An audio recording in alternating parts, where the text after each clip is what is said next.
ada dua kombinasi yang ingin kita miliki. Ini yang harus kita pelajari, jangan hanya sibuk dalam pelayanan, tapi juga kita membangun. Kenapa? Ketika kita melayani, kita mengandalkan kekuatan kita. Waktu ada cobaan, waktu ada masalah, kita kuat. Saya senang sekali dengan Daud. Daud punya sekali kedewasaan. Makanya sampai dia berkata ketika dia punya pergumulan, jiwaku, pujilah Tuhan. Dia bilang sama dirinya untuk bisa memuji Tuhan tengah pergumulan. Makanya Daud bisa menjadi seorang raja. Ini yang membuat akhirnya seringkali kita bimbang, ragu akan kuasa Tuhan, karena kita kurang membangun hubungan dengan Dia. Saya senang sekali dari kata-kata aku ingin mengenalmu Tuhan lebih dalam dari semua yang ku kenal. Tiada kasih yang melebihimu, kuatkan untuk menjadi penyembahmu. Berapa kecil Tuhan ubah masalah kita. Kalau lutut saja bisa Tuhan ubah jadi berkah. Kalau air di kanan saja bisa Tuhan ubah jadi anggur. Apalagi masalah kita. Berapa kecil kita anggap. Apapun yang Tuhan izinkan terjadi dalam hidup ini, itu semua baik adanya. Kalau kita baca dalam perjanjian lama, kenapa seringkali bangsa Israel ketika dia mulai berperang, dia jatuh, dia kalah? Kenapa? Saya merenung kepada Tuhan segini, terima kasih.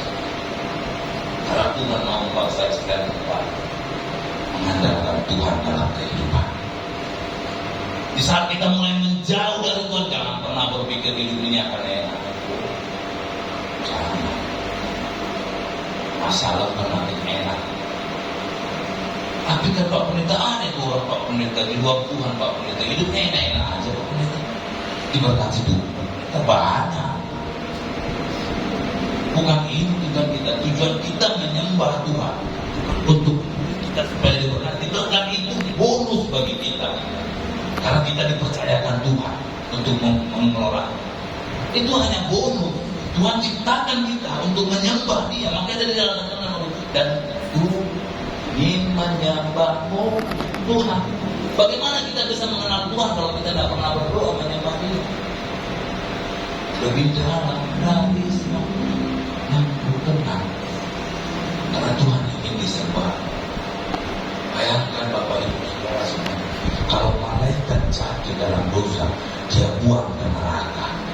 Tuhan buang malaikat ke neraka. Tapi coba kalau kita jatuh dalam dosa, Tuhan datang ke dunia untuk menyaring kita. Betapa berharganya kita di mata Tuhan. Betapa berharganya hidup kita di hadapan. Jangan pernah kita pandang enteng atau remeh kasih karunia Tuhan. Minggu lalu selesai ibadah, saya bincang-bincang dengan teman saya dari Korea. Dia minta saya bimbing secara rohani. Jadi mulai setiap minggu saya akan bimbing dia secara rohani. Kami melalui handphone. Lalu saya bilang, benar, Tuhan itu maha baik. Nah, saya percaya Tuhan itu maha pengampun. Benar. Tapi ingat, Tuhan itu dalam kitab Wahyu juga adalah hakim yang adil. Kalau bicara tentang hakim, berarti Dia akan memutuskan, akan ada nanti hukuman yang akan kita terima sesuai dengan perbuatan kita. Kalau kita lihat hakim dunia ini, misalnya kita dituntut dengan pasal ini, maka kita akan menerima hukuman segini. Begitu juga dengan aturan kita. Lalu, tapi Dia mau mengampun, benar mau mengampun kalau kita mau kembali kepadanya. Kalau kita nggak mau kembali kepadanya, iya. Makanya dikatakan dalam teori, orang yang kukasih akan kutegur dan kuajar. Untuk apa Dia tegur dan ajar kita? Untuk membawa kita kembali kepadanya.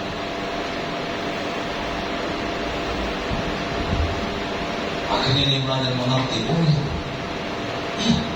Tuhan maha pengasih, maha pengampun, maha penyayang, tapi Dia juga hakim yang adil. Makanya seringkali kita berpikir, oh iya Tuhan itu baik, memang benar baik, saya tidak mungkin Tuhan itu baik. Ada diizinkan sesuatu terjadi untuk membawa kita kembali kepada Tuhan. Jadi jangan sampai kehidupan kita seperti apa.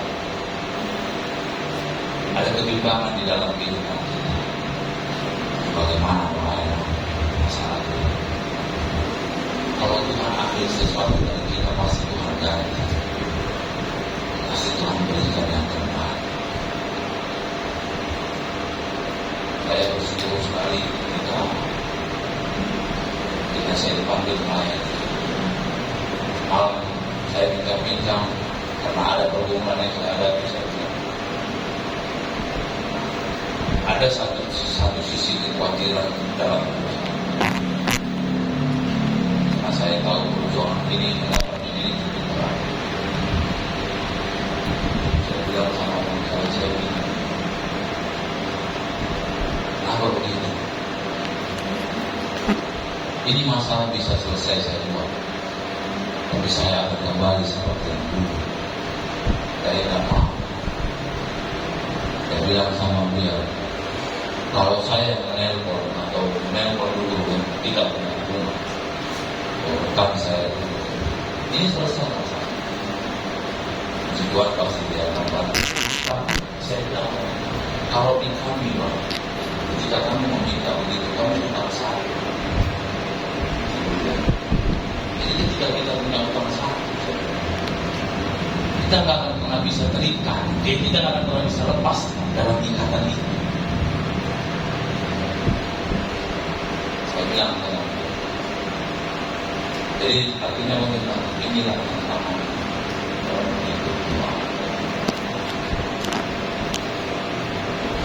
Jika kau memutuskan, saya bilang sama Allah, Tuhan saya tidak mampu buat saya kecil sekali bisa mau,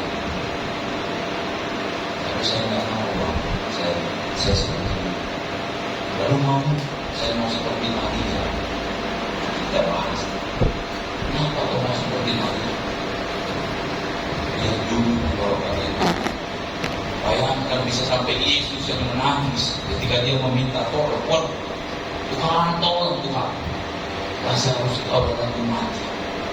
Kalau kita yang menangis minta tolong Lazarus, betul ya? Ketika kita punya pergumulan wajar. Tapi ketika saya merenungkan ayat ini, ketika Maria datang memohon kepada Yesus yang menangis Yesus, aduh, betapa besarnya kasih Tuhan. Berarti dia betul-betul mengenal siapa Tuhan. Saya bilang, saya nggak mau Bang, saya pengen seperti Maria. Saya nggak mau lagi capek. Anda mau berarti saya mau banyak duduk di bawah Tuhan. Tapi waktu ini datang ini dia bilang begini. Jika engkau memutuskan ada satu sikap yang ingin kamu ambil, saya nggak senang. Setan nggak senang. Ketika kita putuskan kita untuk mau pergi beribadah, Bapak Ibu pikir setan senang? Banyak nanti masalah dibuat, yang inilah maaf, yang inilah begini, yang itulah begitu. Ya, yang macamlah masalah. Ya. Makanya Tuhan bilang, engkau buat satu alasan untuk tidak datang kepada Tuhan. Setan sudah siapkan 1001 alasan untuk tidak datang kepada Tuhan. Ya, yang inilah, yang begitulah, yang begini, yang begitu. Semua masalah. Kalau saya bilang, tidak apa-apa. Kita lakukan kita, sisanya serahkan sama. Apapun yang terjadi, semangat kok. Dua hal ini, tiga yang paling indah bisa fokus kita. Kalau saya dari sama berpikir, oh banyak sekali loh mulai ini, berat sekali. Saya percaya kalau ada ujian nanti saya mau yang keras. Kalau ada badai pasti akan ada pelangi. Kalau ada pergumulan pasti ada jalan keluar. Itu iman saya. Kayak dia berkata, semua akan indah pada waktu. Waktu saya merenung, Saya bilang ke hati saya bilang sama jiwa saya belajar dari sini. Saya serah, waktu saya bilang dalam waktu saya malah di pergumulan ini, saya bilang sama Tuhan, kalau memang ini kehendak yang kita izinkan terjadi, biarlah terjadi. Saya nggak mau melawanmu Tuhan, saya nggak mau kembali seperti dulu, saya mau berserah sama Tuhan. Kalau apapun yang Tuhan izinkan terjadi dalam hidup kita, pasti kita mau beri yang terbaik. Tinggal kita bagaimana menyikapinya. Di ayat 28 dikatakan, Yohanes 14 ayat 28. Dan sesudah berkata demikian, ia pergi memanggil saudaranya Maria dan berbisik kepadanya, Guru ada di sana. Dan ia memanggil engkau. Lu bayangkan, tadi Marta yang mencari Yesus, sekarang gantian Yesus yang mencari Maria. Betapa indahnya kita kalau Tuhan mencari kita. Betapa indahnya waktu Tuhan bisa berkata, bukan engkau bantu. Jangankan Tuhan yang manggil. Kadang-kadang anggota DPRD aja manggil kita sibuknya minta ampun. Lagi ngapain, lagi nyuci pun kita tinggalkan. Lagi masak pun kita matikan, biar aja sih dipanggil aku sama ini. Betul ya? Kadang-kadang jangankan Tuhan, kadang-kadang anggota DPRD aja manggil. Gak usah anggota DPRD, lurah manggil kita. Ada apa itu mau bagi-bagi berkat, kata. Kita tinggalkan semua. Camat anggota apa tuh? Ini bantuan dari apa? Kita tinggalkan semua. Betul kan? Lagi masak pun udah gak apa-apa, nanti kita sambung masaknya itu. Lagi nyuci pun udah gak apa-apa, cucian itu gak bau ya. Nanti pun bau, tambahin soalnya berwangi. Kita tinggalkan. Tapi coba Tuhan panggil